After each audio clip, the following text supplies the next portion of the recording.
Make America great again. Nah, make America good again. There's a big difference. I'm an Australian. A lot of you would suggest that I have no right to say anything. Well, you're wrong. Whoever leads probably the most powerful country in the world affects me. So I have every right to comment on issues that will affect me. Some Americans will go, no, you don't. Well, you're entitled to your opinion, but I am as well. I don't want Americans to think for one moment that I support the Democrats or the Republicans at all. They're parties that Americans seem to follow like football teams. I'm a Democrat, I'm a Republican. Well, I've watched politics in the US for a long, long time.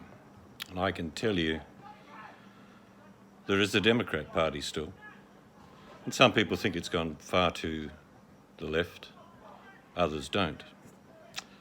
But the Republican Party no longer exists on what I remember over the last 40 or 50 years that I, as a young man, watched and followed. America, to me, when I was a kid, was a wonderful country. It was like amazing production, wealth. Everyone seemed to be in employment, and they were manufacturing and all the things they're not doing now. I look at America in 2020 as just as divided as they were in the 50s and 60s, based on race and inequalities and issues with the police. You don't have a leader at the moment who leads. You see, the President of the United States just wants to be the President of the United States. It's like a ratings game for him. I've watched this year unfold, particularly with the pandemic, and excuse the background noise, it's football teams playing in my state of Western Australia where we don't have any COVID-19. None.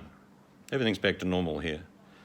And there's a reason for that. We listened very carefully to the health professionals and we followed them to the T. And what happened is we got rid of it.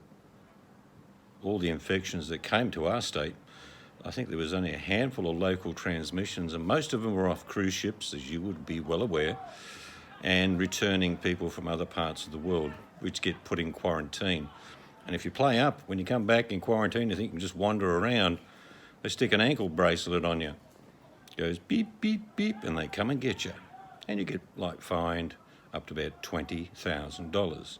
Draconian? No. Protects the rest of us. But anyway, let's not worry about my state in Western Australia, which is half the size of the United States, being completely COVID-free.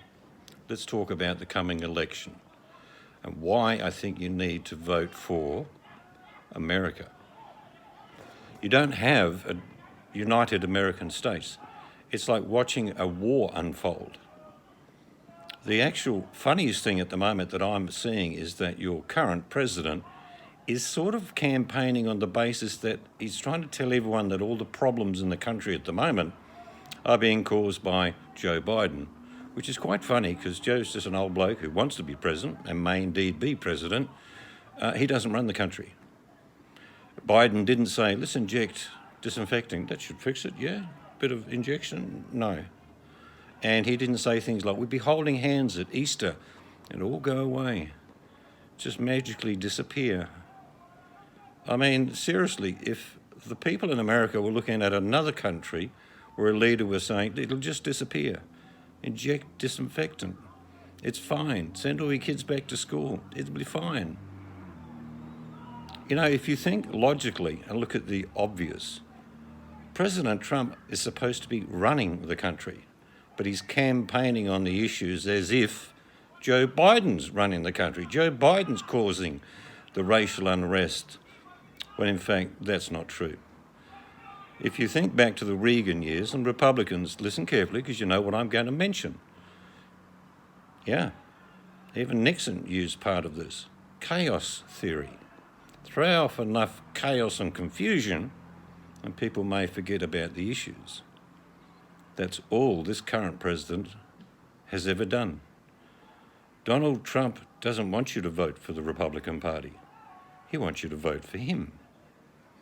And if you want to know an old saying in Australia, it's called fig jam. F-I-G-J-A-M. Fig jam, which means, fuck, I'm good, just ask me. So I'm not going to persuade you to vote either way, other than encourage all Americans to vote for America. Don't even think about making America great again. Just make it good. Do the right thing. Look at each other and realise the rest of the world needs you to get your shit together. And the current president is dangerous. And in ending this video, I'm talking directly to the generals at the Pentagon and other people in very high places. You know, as the election draws clearer and the obvious is going to happen, you need to keep a very close eye on Trigger Trump. I'm suggesting he'll do something very silly to remain in power. America, vote for America. Thank you.